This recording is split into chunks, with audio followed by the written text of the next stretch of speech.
Assalamu alaikum.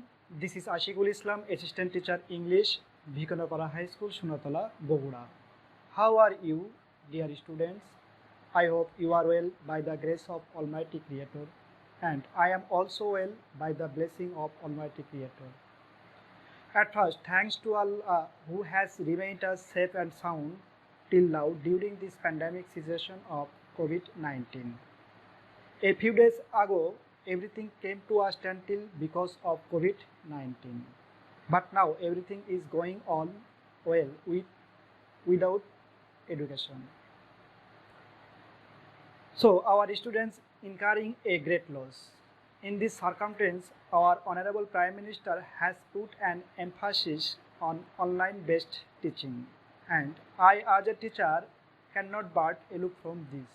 From now, I will regularly take online-based class, and I hope if you participate my class regularly and pay attention to my lecture, you will be able to carry on your English lesson well. Before participating my online class, I cordially request you to take a pen and paper so that you can write down the important rules and examples. No more talk. Let's have a start. Today's topic is narration. It is very important both for your academic exam and competitive exam. But many of us seem it very difficult to comment our narration. But I think narration is very easy if you do it accordingly. At first, tell me what is narration. আসলে তোমরা কি জানো আসলে ন্যারেশনটা কি? Narration মানে হচ্ছে উক্তি। Narration or piece অর্থাৎ কোনো একটা ঘটনাকে এটা বিবরণ দেয় বা বর্ণনা করে। এটা ঘটনাকেও বর্ণনা বা বিবৃতি প্রকাশ পায়, অথবা কোনো একটা বাক্যকেও আমরা বর্ণনা বা বিবৃতি আকারে প্রকাশ করতে পারি। এই কাজটাকে আমরা দুইভাবে করতে পারি। যেমন নেতাজি সুভাষ বোস বলেন, তোমরা আমাকে রক্ত দাও, আমি তোমাদের স্বাধীনতা দেব।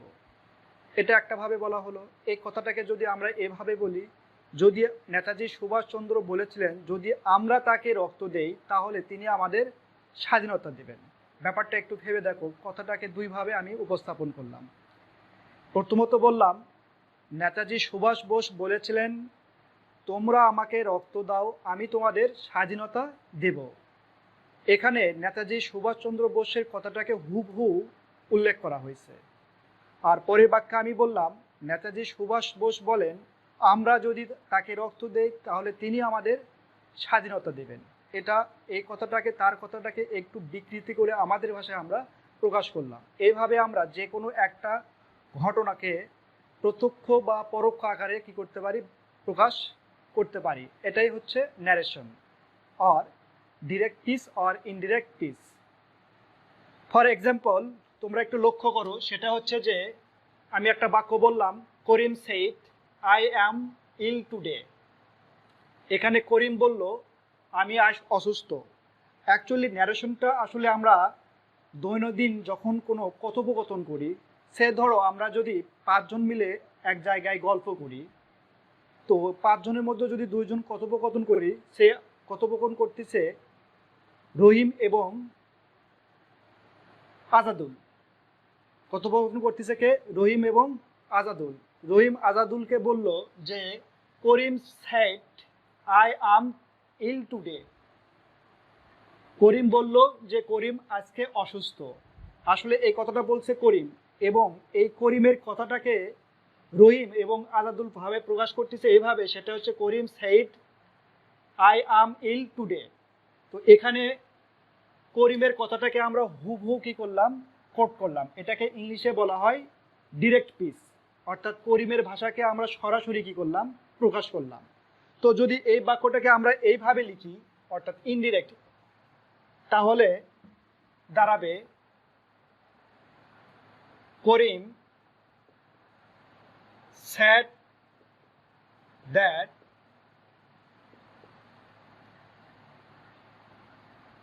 he was ill that day. এখানে বলা হলো Karim said I am ill today. Karim বলল যে আমি আজ অসুস্থ, অর্থাৎ করিমের ভাষাটাকে এখানে হুবহু কি করা হলো, কোট করা হলো। দ্বিতীয় বাক্যে বলা হলো Karim said that he was ill that day. তো এখানে এই বাক্যে করিমের কথাটাকে আমরা হুবহু প্রকাশ করছি, এটাকে বলা হয় ডিরেক্ট স্পিচ। আর দ্বিতীয় বাক্যে Karim said that he was ill that day, এখানে করিমের ভাষাটাকে অন্যের মাধ্যমে একটু বিকৃতভাবে উপস্থাপন করা হয়, এটাকে ইংলিশে বলা হয় ইনডিরেক্ট স্পিচ।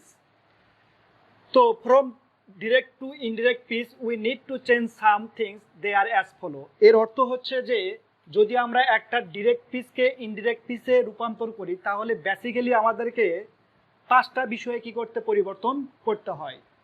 সেই 5টা বিষয় হচ্ছে যে প্রথম পরিবর্তন করতে হয় রিপোর্টিং ভার্বের পরিবর্তন, এই সেইটাকে ইংলিশ বলা হয় রিপোর্টিং ভার্ব, এখানে একটা পরিবর্তন হবে। দ্বিতীয় পরিবর্তন ঘটছে ইনভার্টেড কমা উঠে গিয়ে এখানে বসেছে দ্যাট, ইনভার্টেড কমা উঠে গিয়ে দ্যাট, এই জায়গায় দ্যাট, টু অথবা ইফ ইত্যাদি বসে।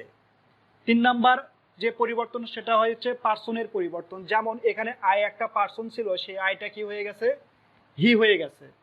4 নাম্বার যে পরিবর্তনটা হয় টেন্সের পরিবর্তন, এখানে যেমন অ্যাম ছিল, সো এই বাক্যটা ছিল প্রেজেন্ট ইনডিফিনিট, কিন্তু অ্যাম এর জায়গায় হয়ে গেছে ওয়াজ, এটা হয়ে গেছে পাস্ট ইনডিফিনিট টেন্স, টেন্সের পরিবর্তন। এরপরে এই জায়গায় ছিল টুডে, অর্থাৎ টুডেটা একটা অ্যাডভার্ব, সেই অ্যাডভার্বটা হয়ে গেছে দ্যাট ডে, অর্থাৎ কিছু কাছের শব্দকে আমাদেরকে দূরের শব্দে রূপান্তর করতে হয়। বেসিক্যালি যখন আমরা ডিরেক্ট স্পিচকে ইনডিরেক্ট স্পিচে পরিবর্তন করি তাহলে মোটামুটি আমাদের পরিবর্তন হয় 5টা জায়গায়, তবে সব বাক্যে যে এই 5টা পরিবর্তন হবে এমনটা নয়।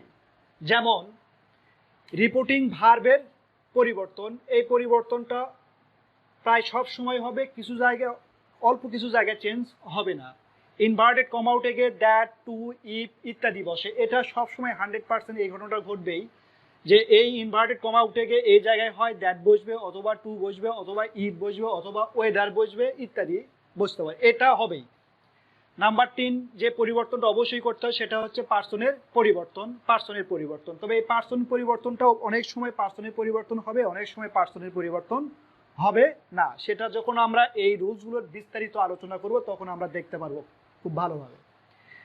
তারপর টেন্সের পরিবর্তনটা ঠিক একই, সেটা হচ্ছে যে এই ইনভার্টেড কমার মধ্যে যে টেন্সের পরিবর্তন হয় এটা যে সব সময় হবে এমনটা না, কিছু ক্ষেত্রে হবে, কিছু ক্ষেত্রে হবে না, এটাও আমরা যখন বিস্তারিত আলোচনা করব তখন জানতে পারবো। এরপর কিছু অ্যাডভার্ব বা অ্যাডভার্বিয়াল ফ্রেজ বা ওয়ার্ডসের পরিবর্তন, হ্যাঁ এই পরিবর্তনটা সব সময় হবে। তাহলে আমরা দেখলাম পরিবর্তন হয়েছে এই জায়গায় রিপোর্টিং ভার্ব এর পরিবর্তন, ইনভার্টেড কমা উঠে গিয়ে এখানে দ্যাট বসেছে, আইটা হি হয়ে গেছে, তার মানে পার্সনের পরিবর্তন হয়েছে। এরপরে অ্যামটা ওয়াজ হয়ে গেছে, এর মানে টেন্সের পরিবর্তন হয়েছে। এখানে আর কিছু অ্যাডভার্ব, যেমন টুডেটা ছিল একটা অ্যাডভার্ব কাছের শব্দ, এটাকে আমরা দূরের শব্দ অর্থাৎ দ্যাট ডে করেছি। তো এই 5টা পরিবর্তন হয়। তো টেন্স শেখার আগে আমাদেরকে সবার আগে যে দুটো জিনিস খুব শিখতে হবে সেটা হচ্ছে যে রিপোর্টেড স্পিচ আর রিপোর্টিং স্পিচ। আমি আবারও বললাম, তোমরা একটু মনোযোগ দাও। টেন্স পড়ার ক্ষেত্রে আমাদেরকে বিশেষভাবে মনে রাখতে হবে সেটা হচ্ছে যে রিপোর্টেড স্পিচ এবং রিপোর্টিং স্পিচ। কারণ যখন আমরা ন্যারেশন পরিবর্তন করব তখন আমরা এই দুটো কথা, এই দুইটি শব্দ বারবার আমাদের চলে আসবে। যদি আমরা এই দুইটা বুঝতে ব্যর্থ হই তাহলে আমাদের পক্ষে ন্যারেশন অর্থাৎ ডিরেক্ট থেকে ইনডিরেক্ট করা সম্ভব নয়। সো আমাদেরকে সবার আগে জানতে হবে যে reporting speech and reported speech. So dear learners, please be attentive what I say. Reporting speech and reported speech. যেমন আমাদের এই বাক্যটা আমরা একটু লক্ষ্য রাখি, করিম said I am ill today. I am ill today. তো এই বাক্যের রিপোর্টেড স্পিচটা হচ্ছে ইনভার্টেড কমার মধ্যে যেটা থাকে সেটাকে বলা হয় রিপোর্টেড স্পিচ। আমি আবারও বলি, আবারও মনোযোগ দাও। রিপোর্টেড স্পিচের বৈশিষ্ট্য হচ্ছে সেই রিপোর্টেড স্পিচটা কি হবে, ডিরেক্ট স্পিচে ইনভার্টেড কমার মধ্যে আবদ্ধ থাকবে। আমি আবারও বলি, যে রিপোর্টেড পিসটি ডিরেক্ট পিসে ইনভার্টেড কমার মধ্যে আবদ্ধ থাকবে। তাহলে রিপোর্টেড পিসের বৈশিষ্ট্য হচ্ছে যে রিপোর্টেড পিসটি ইনভার্টেড কমা এর মধ্যে কোট করা থাকবে। আমি আবারও বলতেছি, সেটা হচ্ছে যে রিপোর্টেড পিসটি ইনভার্টেড কমা এর মধ্যে কোট করা থাকবে, অর্থাৎ একটা উদ্ধৃতির চিহ্ন দেওয়া থাকবে। এটা হচ্ছে রিপোর্টেড পিস। আর এই রিপোর্টেড পিসের বাইরে যে সাবজেক্ট এবং ভার্বটা থাকবে সেটাকে বলা হয় রিপোর্টিং পিস। এটা খুব সহজ, যে ইনভার্টেড কমার বাইরে আছে কোনটা, করিম সেইড, সো এটা হবে কি রিপোর্টিং পিস, অর্থাৎ এটা ইনভার্টেড কমা এর বাইরে আছে। তো dear students, right down the definition reporting speech and reported speech. Reported পিসটি আমি আবারও বলি, তোমরা খাতা বের করো এবং এটা লিখে রাখো যে রিপোর্টেড পিসটি ইনডাইরেক্ট পিসে, আমি আবারও বলি রিপোর্টেড পিসটি ইনডিরেক্ট পিসে ইনভার্টেড কমার মধ্যে আবদ্ধ থাকে। অর্থাৎ ইনডিরেক্ট পিসে ইনভার্টেড কমার মধ্যে আবদ্ধ যে ক্লোজটি থাকে সেটাকে বলা হয় রিপোর্টেড পিস। ক্লিয়ার? তোমাদের লেখা কি হয়েছে? যদি হয়ে থাকে এবার আমরা জানবো রিপোর্টিং পিস। হ্যাঁ, এটাও তোমরা একটু লিখে রাখো, সেটা হচ্ছে যে এই যে ইনভার্টেড কমা, এই কোটের বাইরে যে সাবজেক্ট এবং ভার্বটা থাকবে সেটাকে বলা হবে রিপোর্টিং পিস। ক্লিয়ার? তো এবার আমি একটু চলে আসি, সেটা হচ্ছে যে আমাদের যখন আমরা একটা বাক্যকে ডিরেক্ট থেকে কি করি, ইনডিরেক্ট করি, তখন আমাদেরকে বেসিক্যালি 5টা জিনিস পরিবর্তন করতে হয়। প্রথমেই পরিবর্তন করতে হচ্ছে রিপোর্টিং ভার্বের পরিবর্তন। তো এই রিপোর্টিং ভার্বের পরিবর্তনটা আসলে কিভাবে হয় এটা আমরা জানবো। যদি আমরা আসলে ইংলিশটা হচ্ছে কি, example is better than rules. যদি তোমরা রুলসের চেয়ে এক্সাম্পলের মাধ্যমে কোনো কিছু শেখো সেটা অনেক বেশি দীর্ঘস্থায়ী হবে এবং অনেকটা ইফেক্টিভ হবে। যদি এই ন্যারেশনটাকে আমরা রুলসের মাধ্যমে শিখতে চাই তাহলে অনেক বেশি বোরিং হবে বলে আমি আশা করি। সো আমার কথাগুলোকে তোমরা একটু ভালোভাবে বোঝার চেষ্টা করো। যদি বুঝতে সমস্যা হয় তাহলে তোমরা আমাকে কমেন্ট করো, আমি তোমাদের কমেন্টের আবার জবাব দেব। সো ডিয়ার লার্নার্স, নাও আমি এখন দেখাবো যে কিভাবে রিপোর্টিং ভার্বের পরিবর্তন হয়।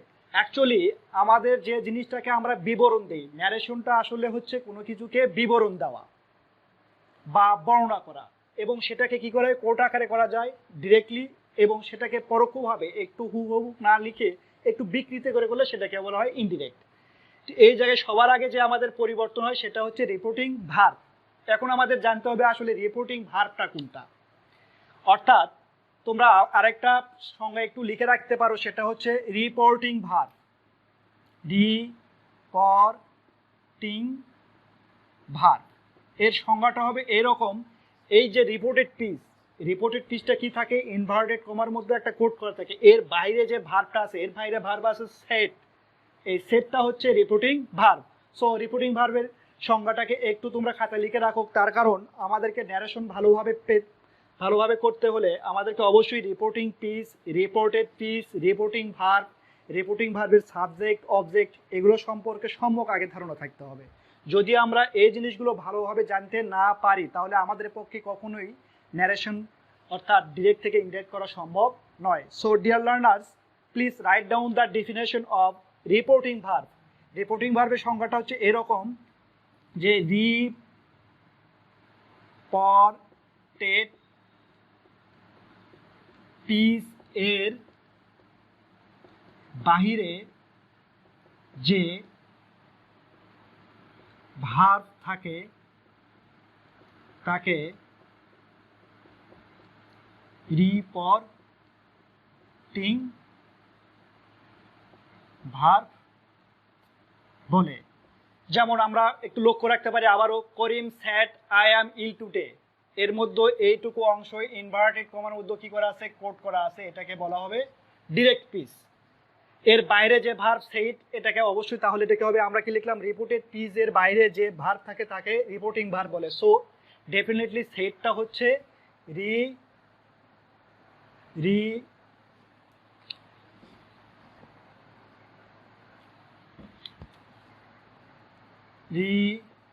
Reporting verb. এবার দেখি আমরা তাহলে করিমটা কি, করিমটা হচ্ছে রিপোর্টিং ভার্বের সাবজেক্ট। যদি এই সেটের পরে এখানে ব্যক্তিবাচক কোনো প্রোনাউন থাকতো সেটা হতো রিপোর্টিং ভার্বের অবজেক্ট। সো আমরা এখন তাহলে জানলাম কি, যে এটা হচ্ছে আই অ্যাম ইল টুডে, এটা হচ্ছে তোমার রিপোর্টেড পিস, করিম সেইডটা হচ্ছে রিপোর্টিং পিস, আর সেইডটা হচ্ছে রিপোর্টিং ভার্ব। তো সবার আগে আমাদের যে পরিবর্তন হয়েছে সেটা হচ্ছে সেইড। আমি এটাও বললাম রিপোর্টিং ভার্ব এর যে পরিবর্তন হবে এর কোনো 100% কোনো নিশ্চয়তা নেই। অনেক সময় পরিবর্তন হয়, দেখা যায় যে 90% ক্ষেত্রে পরিবর্তন হবে, আবার 10% ক্ষেত্রে কি হবে না, পরিবর্তন হবে না। তো আমি এখন দেখাবো যে কিভাবে এই রিপোর্টিং ভার্বের পরিবর্তন হয়।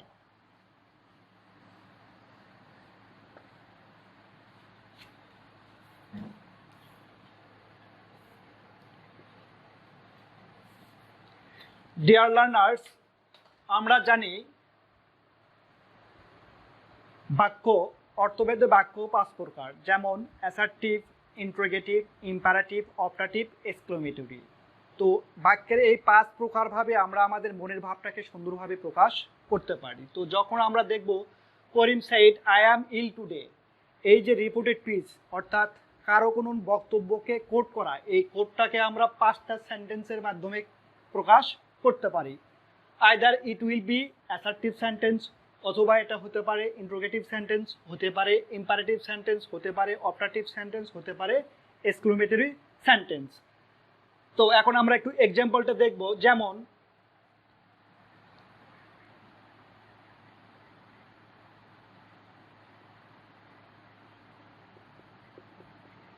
করিম said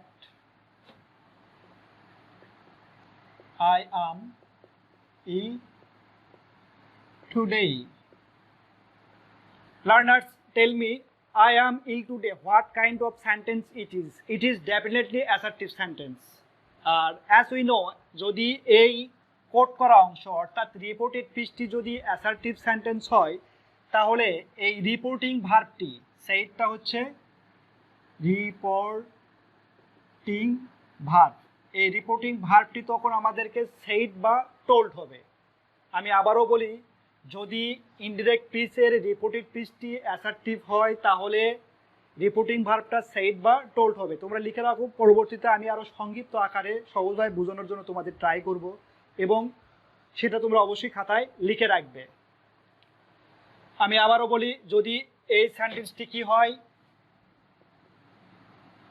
অ্যাসার্টিভ হয়, তখন এই রিপোর্টিং ভার্বটি হবে sad or told. Sad R told আমি এই জন্য বললাম যে বাক্য পাস্ট হলে হবে স্যাড অর টোল্ড, যদি এটা প্রেজেন্ট হয় তাহলে হবে সে অর টেল। সেটা আমরা পরবর্তীতে আরো উদাহরণে দেখব। এখন এই বাক্যটা যদি, অর্থাৎ রিপোর্টেড পিসটি যদি ইন্ট্রোগেটিভ হয়, রিপোর্টেড পিসটি যদি ইন্ট্রোগেটিভ হয় তাহলে এই রিপোর্টিং ভার্বটা হবে আস্কড।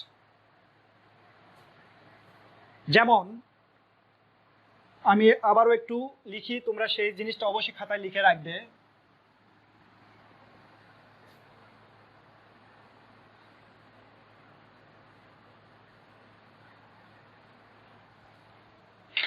তাহলে আমরা জানলাম অর্থভেদে সেন্টেন্স 5 প্রকার, অর্থাৎ বাক্যটা হতে পারে অ্যাসার্টিভ, বাক্যটি হতে পারে ইন্টারোগেটিভ,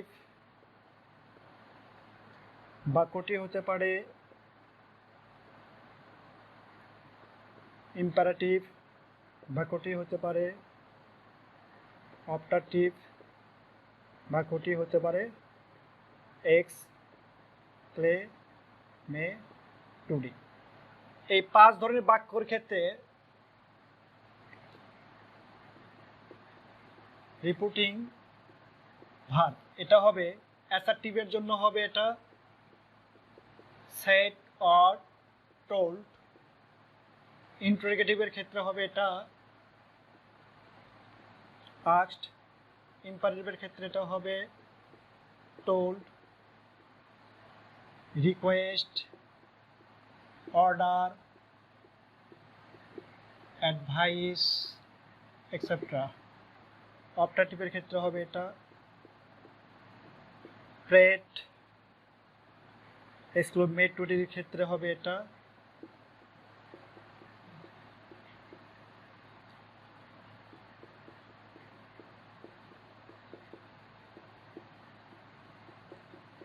উইথ জয়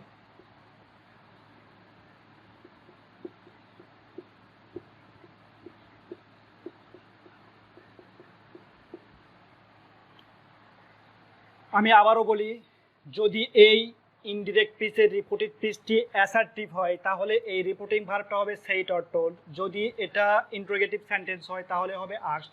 সচরাচর কিছু ব্যতিক্রম আছে, সেটা আমরা পরে দেখব। যদি এটা ইম্পারেটিভ সেন্টেন্স হয় তাহলে হবে সেই জায়গায় told, request, requested, ordered or advised. যদি বাক্যটি অপটাটিভ হয় তাহলে হবে প্রেড বা উইশড।